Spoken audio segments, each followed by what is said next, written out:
আসসালামু আলাইকুম, শুভেচ্ছা সহ আমন্ত্রণ চ্যানেল আই সংবাদে। সংবাদে আপনাদের সাথে আছে আমি নবনীতা। শুরুতেই জানিয়ে দিচ্ছি সিটিসেল সংবাদ শিরোনামগুলো। সরকারের কাছে আল কায়েদার হুমকি সূত্র চিহ্নিত, বিএনপিকে রাজনৈতিক উদ্দেশ্যে জড়ানোর অভিযোগ। মেয়াদ আরও 5 বছর বাড়িয়ে দ্রুত বিচার আইন সংশোধন খসড়া অনুমোদন, সর্বোচ্চ শাস্তি 5 বছর কারাদণ্ড।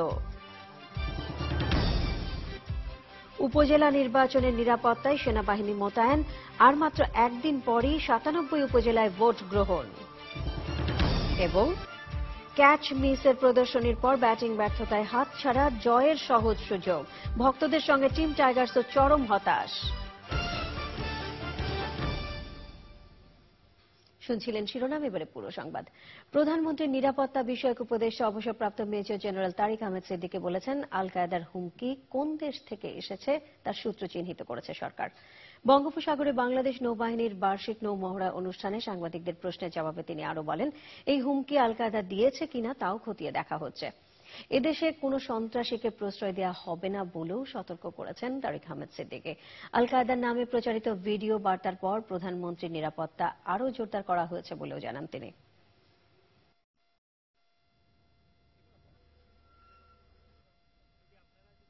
নতুন হুমকিতে আমরা কোনো বিচলিত মোটেও হই নাই।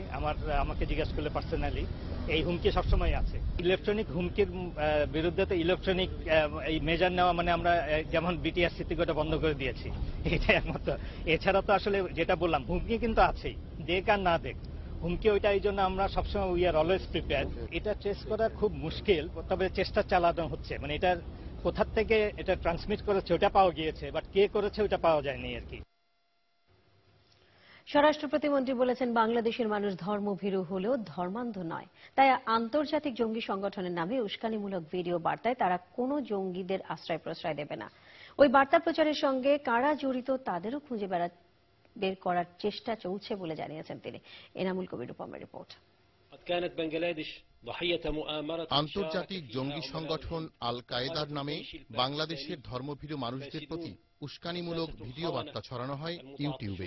দেশকে অশান্ত করতে কারা কোথা থেকে ওই বার্তা ছড়ানোর চেষ্টা করেছে জানতে মাঠে আছে পুলিশ, র্যাব সহ গোয়েন্দারা। তবে এখনো শনাক্ত করা যায়নি হোতাদের।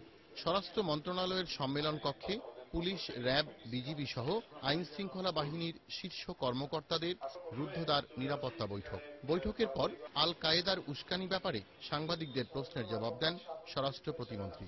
এই ধরনের জঙ্গি আমাদের দেশে নেই এবং আমাদের দেশের মানুষ এটা পছন্দও করে না। কাজেই তাদের আশ্রয় প্রশ্রয় দিবে না, এটা আমাদের সবারই বিশ্বাস। তারা যদি আশ্রয় প্রশ্রয় না পায় তাহলে এই ধরনের ঘটনা ঘটাতে পারে না। এমন কিছু ঘটে যায়নি যে একটা কিছু হয়ে গেছে, আমরা খতিয়ে দেখছি। পর্যন্ত আমাদের কাছে এমন কোন তথ্য দেননি যাতে আমাদের আতঙ্কিত হওয়ার কারণ আছে। কারা কোথা থেকে ওই স্পর্শকাতর বার্তা ছড়িয়েছে তাও শনাক্ত করছে আইন শৃঙ্খলা বাহিনী সহ গোয়েন্দারা। এখনো এটা ঢাকার পর্যায়ে, আমরা যাচাই বাছাইয়ের পর্যায়ে আছি। না, আমরা দেখছি, না কনফার্ম হয়ে যাবে। ইউটিউব থেকে যারা ওই বার্তা বিভিন্ন মাধ্যমে ডাউনলোড করেছে এবং লাইক দিয়েছে তাদের কয়েকজনকে ইতোমধ্যে শনাক্ত করেছেন গোয়েন্দারা। Enamul Kabir Rupam, Channel i, Dhaka.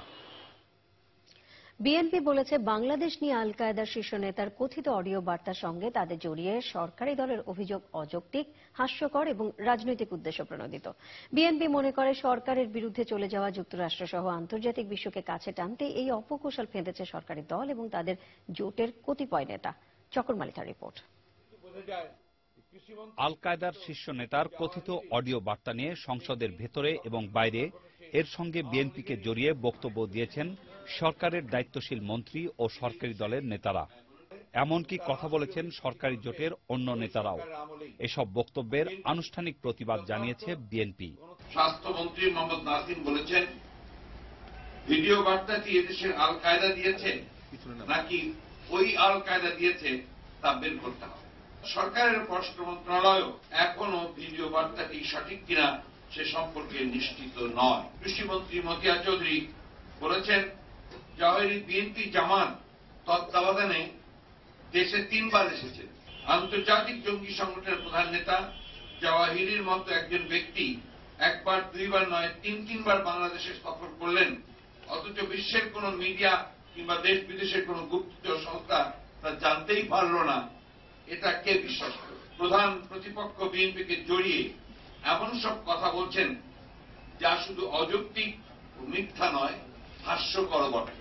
সরকারের বিরুদ্ধে দেশকে নিয়ে ষড়যন্ত্রের অভিযোগ করেছেন তিনি।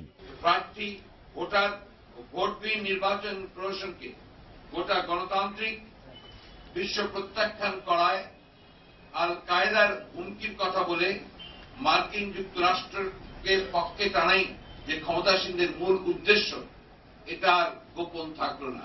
বিএনপি একটি যথার্থ গণতান্ত্রিক ও দেশপ্রেমিক দল হিসেবে হত্যা, গুম, সন্ত্রাস ও নিপীড়নের প্রতিবাদ করেছে এবং করবে বলেও সংবাদ সম্মেলনে জানানো হয়। রাজনৈতিক উদ্দেশ্য। চকর মালিথা, চ্যানেল আই, ঢাকা। 5 বছর মেয়াদ বাড়িয়ে দ্রুত বিচার আইনের সংশোধনীর খসড়ায় নীতিগত অনুমোদন দিয়েছে মন্ত্রিসভা। এর ফলে 2019-এর 7 এপ্রিল পর্যন্ত এই আইনের কার্যকারিতা থাকবে। যানবাহন চলাচলে বাধা, ভাঙচুর, অরাজকতা, চাঁদাবাজি সহ আইন শৃঙ্খলা বিঘ্নকারী অপরাধে সর্বোচ্চ 5 বছর এবং সর্বনিম্ন 2 বছর সাজার বিধান ছিল, তাই রাখা হয়েছে এই আইনে। প্রধানমন্ত্রী শেখ হাসিনার সভাপতিত্বে মন্ত্রিসভার নিয়মিত বৈঠকে এই অনুমোদন দেওয়া হয়। বৈঠক শেষে মন্ত্রিপরিষদ সচিব মোশাররফ হোসেন ভূঁইয়া আরও বলেছেন, BIMSTEC centre for weather and climate প্রতিষ্ঠার জন্য মেমোরেন্ডাম অফ অ্যাসোসিয়েশন স্বাক্ষরের প্রস্তাবও অনুমোদন করা হয়েছে মন্ত্রিসভায়।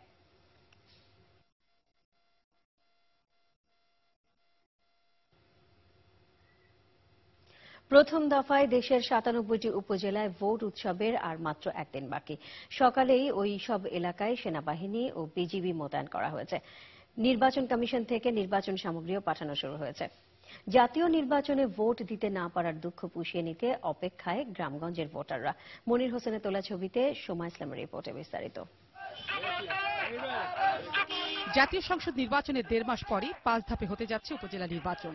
19 ফেব্রুয়ারি প্রথম দফার ভোট হবে 97টি উপজেলায়। নির্বাচন কমিশনের পূর্ব সিদ্ধান্ত অনুযায়ী সকাল থেকেই এসব উপজেলায় সেনাবাহিনী ও বিজিবি মোতায়েন করা হয়েছে। বিভিন্ন গুরুত্বপূর্ণ এলাকায় তারা অবস্থান নেওয়ার পাশাপাশি টহলও দিচ্ছে। আগামী 5 দিন তার স্ট্রাইকিং ফোর্স হিসাবে মোতায়েন থাকবে। এদিকে সকাল থেকে সকল নির্বাচনী এলাকায় নির্বাচন সামগ্রী পাঠানো শুরু করেছে নির্বাচন কমিশন। তুমুল প্রতিদ্বন্দ্বিতাপূর্ণ এই নির্বাচন নিয়ে খুবই আশাবাদী নির্বাচনী এলাকার ভোটাররা। জাতীয় সংসদ নির্বাচনে ভোট দেয়নি এমন ভোটাররাও উপজেলা নির্বাচনে ভোট দিতে প্রস্তুত। সব দল অংশগ্রহণ করে নাই, নির্বাচন পছন্দ হয় না, সকল দিতে সকল দল আসে নাই, সেজন্য ভোটার দেওয়া হয়নি। 19 তারিখে অবশ্যই ভোট দিব, যেহেতু সকল দল অংশগ্রহণ করছে। ইনশাল্লাহ লড়াই হবে, ইনশাল্লাহ দিব, ইনশাল্লাহ খুব ভালো। উপজেলা নির্বাচনে সব দল অংশগ্রহণ করছে, এই ব্যাপারে এখন আমাদের গ্রামগঞ্জে আনন্দ মুখর পোস্টার, ব্যানার, বিভিন্ন মাইকিং। রাজনৈতিক দলগুলোর কাছে ভোটারদের দাবি, ভবিষ্যতে যাতে সাধারণ জনগণকে ভোট দেবার অধিকার থেকে কোন রাজনৈতিক দল দূরে না রাখে। আয়া কয় যে সাদা সিধা মতন আমার একটা ভোট দিয়ে, আচ্ছা জান দিব না, এটা তার কোন জানা যে আমি দিতাম না, এটা বলুন যায় জান দিব না, আঙ্গ যারে ভালো লাগে তারে দিব। সবাই মিলে যেন ভোট হয়, এই আমরা আশা করি, দেশের শান্তির জন্য আশা করি। কারণ এখানে বিএনপি আছে, আওয়ামী লীগও আছে।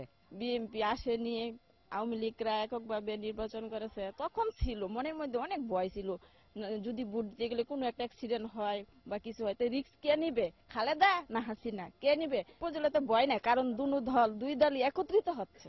19 ফেব্রুয়ারি 97টি উপজেলায় ভোট দেবে 1,64,77,000 ভোটার। জাতীয় সংসদ নির্বাচনে ভোট দেয়া না দেয়া নিয়ে নানা ধরনের প্রশ্ন এবং বিতর্ক ছিল। তবে সাধারণ মানুষ এবং ভোটাররা কিন্তু মনে করছে যে এই ধরনের অধিকার বঞ্চিত হলে নির্বাচন কিন্তু প্রশ্নের মুখোমুখি দাঁড়ায় গণতন্ত্র। তবে ভোটাররা কিন্তু এবার উপজেলা নির্বাচনে ভোট দেবার জন্য অপেক্ষা করছে এবং সেই সঙ্গে তারা আবারও একটি অনুরোধ করছে যে রাজনৈতিক টানাপোড়েন যাই থাকুক না কেন, সব দল যেন নির্বাচনে অংশ নেয়, তাহলেই তাদের ভোটের অধিকারটা সুনিশ্চিত হবে এবং গণতন্ত্র আরো বেশি মজবুত এবং শক্তিশালী হবে। নরসিংদীর পলাশ উপজেলা থেকে সোমা ইসলাম, চ্যানেল আই। জলবায়ু পরিবর্তন আর প্রাকৃতিক বিপর্যয় বিষয়ে এনকাউন্টার 7 প্রদর্শনী আয়োজন করেছে নর্থ সাউথ ইউনিভার্সিটি আর্থ ক্লাব। উদ্বোধন করেন বিশ্ববিদ্যালয়ের উপাচার্য প্রফেসর আমিন ইউ সরকার এবং প্রকৃতি ও জীবন ফাউন্ডেশনের চেয়ারম্যান মুকিত মজুমদার বাবু। আয়োজনের মিডিয়া পার্টনার চ্যানেল আই, সহযোগিতায় প্রকৃতি ও জীবন ফাউন্ডেশন। শেফাউল হোসেনের রিপোর্টে বিস্তারিত।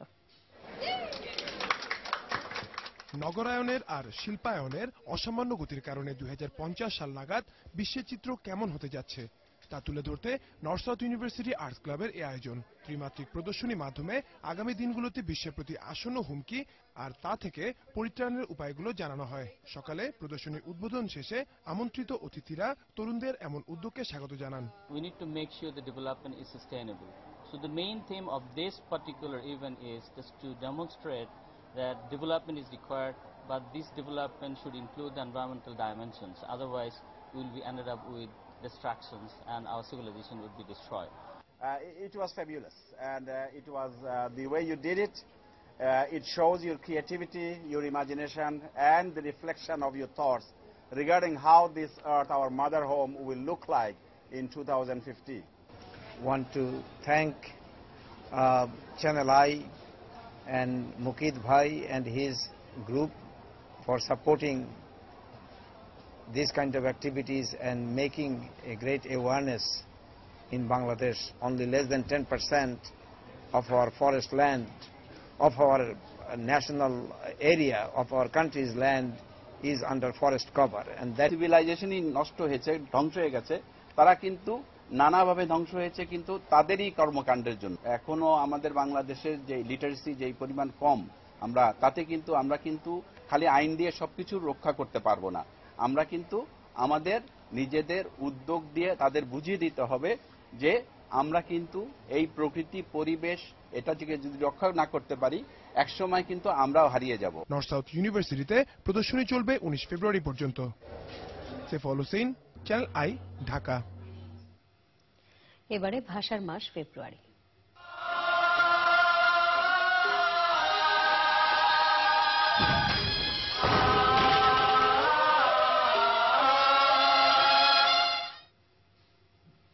দিনাজপুরের ভাষা সংগ্রামী মোহাম্মদ মুসলিউদ্দিন বলেছেন, বাংলাদেশে যা খুশি তাই গণতন্ত্র বলে চালিয়ে দেওয়া হচ্ছে। শিক্ষকরা বই পড়েন না, কোচিং সেন্টারে কোচিং দিতে ব্যস্ত। শিক্ষা প্রতিষ্ঠানে ক্রীড়া নেই, সাহিত্য চর্চা নেই, নেই বিতর্ক অনুষ্ঠানও নেই, তাই নেতৃত্ব দেওয়ার মতো গুণাবলীর মানুষও গড়ে উঠছে না। মধু ত্রিপুরার তোলা ছবিতে রিপোর্ট করছেন তারিকুল ইসলাম মাসুম। বাংলা ভাষার রাষ্ট্রীয় স্বীকৃতির দাবিতে 1948 সালের 11 মার্চের হরতাল পালনে পাবনা থেকে অংশ নিয়েছিলেন ভাষা সংগ্রামী রণেশ মৈত্র। পাবনায় ভাষা আন্দোলনে সক্রিয় অংশগ্রহণ করে ছাত্রলীগ, ছাত্র ইউনিয়ন, শিক্ষা সংঘ, জনকৃষ্টি পরিষদ সহ প্রগতিশীল চিন্তার মানুষ ও এডওয়ার্ড কলেজের ছাত্ররা। 52 ভাষা আন্দোলনেও সক্রিয় অংশগ্রহণ ছিল রণেশ মৈত্রর। ভেতরে সাংগঠনিক কাজ গোপনে চালিয়ে মিছিলের দিন মিছিলে আমি ঠিকই যোগ দিই। 48-এর মিছিলেও আমি অংশগ্রহণ করি। এই যে 48 আর 52, এই উভয় সময় আমরা আমাদের পুলিশের বাধার চাইতে বড় বাধার যেটাকে সম্মুখীন হতে হয়েছে সেটা হলো মৌলানা কাফির নেতৃত্বে সরকারের পক্ষে লাঠি, ফালা, দাও, কুড়াল ইত্যাদি নিয়ে গুন্ডা সংগঠিত করে তারা আমাদেরকে আক্রমণ করা এবং সে আক্রমণ আমাদের প্রতিরোধ করা খালি হাতে। এইটা তখনকার সময়ে একটা খুব উল্লেখযোগ্য ঘটনা। এরা আহলে হাদিস ও যে সম্প্রদায়টা, সেই সম্প্রদায়ের এরা নেতৃত্ব করত। তার মতে 21 ফেব্রুয়ারি আন্তর্জাতিক মাতৃভাষা দিবসের স্বীকৃতি অনেক গৌরবের, তবে যারা ভাষা আন্দোলনের কারিগর তাদের স্বীকৃতিও প্রয়োজন।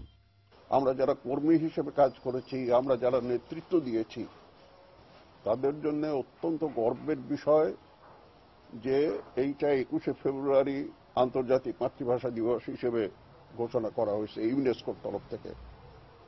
আমরা অত্যন্ত গর্বিত বোধ করি বঙ্গবন্ধু শেখ হাসিনা যখন জাতিসংঘে গিয়ে বাংলা ভাষায় বক্তৃতা করেন। আমরা আনন্দিত বোধ করি যখন শেখ হাসিনা প্রস্তাব করেছেন জাতিসংঘে একটা অফিসিয়াল ল্যাঙ্গুয়েজ হিসেবে বাংলার স্বীকৃতির জন্য। কিন্তু একই সাথে আমরা ক্ষোভ এবং দুঃখ প্রকাশ করি এই ভাষা আন্দোলনের যে কর্মী, নেতা, সংগঠক, তাদের তালিকা এবং গেজেট নোটিফিকেশন অবিলম্বে হওয়া দরকার। সুতরাং তাদের প্রতি একটা রাষ্ট্রের একটা যে দায়িত্ব সেটা পালনে রাষ্ট্রকে দ্রুত অগ্রসর হওয়া দরকার। তিনি বলেন, ভাষা আন্দোলনের আদর্শ ও চেতনা যাদের জন্য হুমকি তাদের নিষিদ্ধ করতে হবে দ্রুত। ভাষা আন্দোলন কিন্তু তার যে আবেদন, তার যে স্পিরিট, সেটা কিন্তু ভয়ানকভাবে আক্রান্ত বাংলাদেশে মৌলবাদের উত্থানের কারণে। অনেকগুলো সংগঠন তার গোপনে তৈরি করছে জামাতে ইসলামী। সুতরাং জামাতে ইসলামী সহ এই সবগুলো দ্রুত যদি ধর্মের নামে রাজনীতিকে নিষিদ্ধ করা না হয়, তাদের অর্থের যে উৎসগুলো সেগুলো রাষ্ট্র জাতীয়করণ করে না নেয়, তাহলে আমাদের ভাষা আন্দোলন, আমাদের মুক্তিযুদ্ধ সব মুখ থুবড়ে পড়বে। এই ব্যাপারে আর মোটেও বিলম্ব করা উচিত হবে না। রণেশ মৈত্র নতুন প্রজন্মকে ২১-এর চেতনা, মুক্তিযুদ্ধের আদর্শে গড়তে সঠিক ইতিহাস জানানোর উপর জোর দিয়েছেন। তারিকুল ইসলাম মাসুম, চ্যানেল আই, পাবনা। সংবাদের এ পর্যায়ে নিয়ে নিচ্ছে স্টার্ন ব্যাংক বিরতি, আর বিরতির পর অন্যান্য সংবাদের সাথে জানিয়ে ফিরছি। পিকনিক বাস দুর্ঘটনায় নিহত শিশুদের জন্য সারা দেশে বিশেষ প্রার্থনা, পিকনিক আয়োজনের সতর্কতার নির্দেশ। সংবাদ। বাস দুর্ঘটনায় 7 শিশু শিক্ষার্থীর মৃত্যুর ঘটনায় শুধু যশোরের বেনাপোল নয়, শোকে কাতর পুরো দেশ। দেশের ৬৬,০০০ সরকারি প্রাথমিক বিদ্যালয়ের প্রায় 4 কোটি শিক্ষার্থী। নিহত শিশুদের স্মরণে দেশের সবগুলো সরকারি প্রাথমিক বিদ্যালয়ে পালন করা হয় 1 মিনিট নীরবতা কর্মসূচি, চলে বিশেষ প্রার্থনা সভা। ঢাকার মতিঝিল সরকারি আইডিয়াল প্রাথমিক বিদ্যালয়ে হয় কেন্দ্রীয় অনুষ্ঠান। এতে অংশ নিয়ে প্রাথমিক ও গণশিক্ষামন্ত্রী মুস্তাফিজুর রহমান বলেন, সচেতন হলেই এমন দুর্ঘটনা এড়ানো সম্ভব ছিল। পিকনিকের স্পট নির্ধারণ সহ গাইড আর শিক্ষকদের আরও সচেতন হওয়ার আহ্বান জানান তিনি। প্রাথমিক ও গণশিক্ষা মন্ত্রণালয় থেকেও প্রত্যেকটি বিদ্যালয়ে পিকনিক আয়োজনের ব্যাপারে সতর্ক করা হয়েছে। সুইজারল্যান্ডের জেনেভায় জরুরি অবতরণকারী ইথিওপিয়ান এয়ারলাইন্সের বিমান ছিনতাইকারীর পরিচয় জানা গেছে। সুইজারল্যান্ডের পুলিশ জানিয়েছে, ছিনতাইকারী ওই বিমানেরই কো পাইলট। ইথিওপিয়ার রাজধানী আদ্দিস আবাবা ছেড়ে আসা বিমানটির ইতালির রোমে যাওয়ার কথা ছিল। পাইলট ওয়াশরুমে গেলে কো পাইলট বিমানের নিয়ন্ত্রণ নিজের হাতে নেয়। তিনি সুইজারল্যান্ডের আশ্রয় প্রার্থী ছিলেন।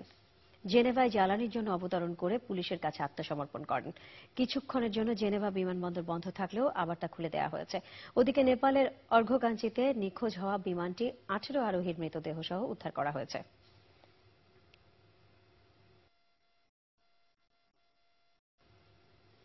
সাউথ কোরিয়ার দক্ষিণ পূর্বাঞ্চলীয় গুইনজু এলাকার একটি রিসোর্টের ভবন ধসে 9 শিক্ষার্থী নিহত হয়েছে। ভবনের ধ্বংসস্তূপের নিচে আটকা পড়েছে কমপক্ষে 10 জন। আহত 73 জনের মধ্যে 15 জনের অবস্থা আশঙ্কাজনক। সাউথ কোরিয়ান বোসন ইউনিভার্সিটির ফরেন স্টাডিজ বিভাগের 1000 ছাত্র ওই ভবনে ছিল। আটকে পড়াদের উদ্ধারে কাজ করছে ফায়ার সার্ভিস। প্রবল তুষারপাতের কারণে ভবনের ছাদ ভেঙে পড়েছে বলে জানিয়েছে ফায়ার সার্ভিস।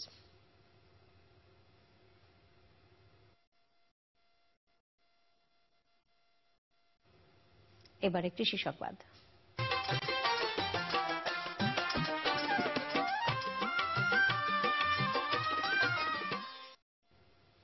বরেন্দ্র এলাকায় তুলা চাষ সম্প্রসারণ বিষয়ে কর্মশালা হয়েছে রাজশাহীতে। বরেন্দ্র বহুমুখী উন্নয়ন কর্তৃপক্ষের হলরুমে কর্মশালায় বক্তৃতা করেন কৃষি মন্ত্রণালয়ের সচিব ডক্টর SM নাজমুল ইসলাম। বরেন্দ্র এলাকায় তুলা চাষের পদ্ধতি নিয়ে আলোচনা করেন কৃষি সম্প্রসারণ অধিদপ্তরের মহাপরিচালক আবু হানিফ মিয়া সহ অন্যরা। কর্মশালায় সারা দেশের 1.5 শতাধিক কৃষক, কৃষি বিশেষজ্ঞ এবং গবেষক অংশ নেন।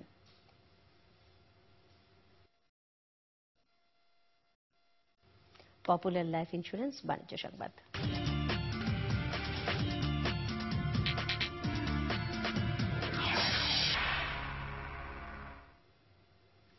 সপ্তাহের দ্বিতীয় দিনও দরপতন অব্যাহত রয়েছে ঢাকার শেয়ার বাজারে। কমেছে বেশিরভাগ কোম্পানির শেয়ারের দাম।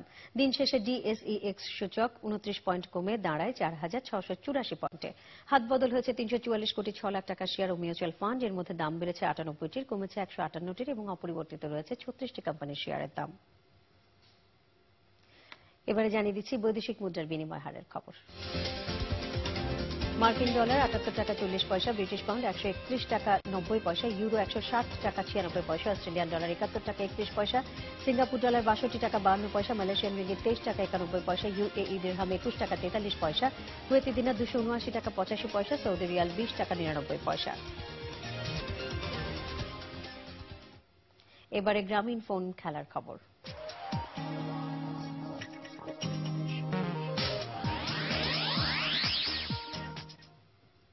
মিরপুরের হোম অফ ক্রিকেটে প্রথম ম্যাচে বাংলাদেশকে 13 রানে হারিয়ে 3 ম্যাচ ওয়ানডে সিরিজে এগিয়ে গেল সফরকারী শ্রীলঙ্কা।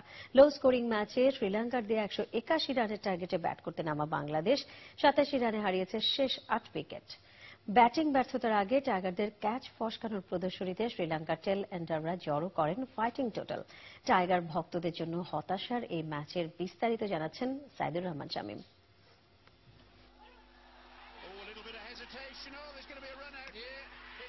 টি-20 সিরিজ থেকে শুরু, জিততে জিততে হেরে যাওয়া। চট্টগ্রাম কাণ্ডের রিপ্লেই দেখল মিরপুরের হোম অফ ক্রিকেট। তবে বন্দরনগরীতে ভাগ্যকে দোষ দেয়া গেলেও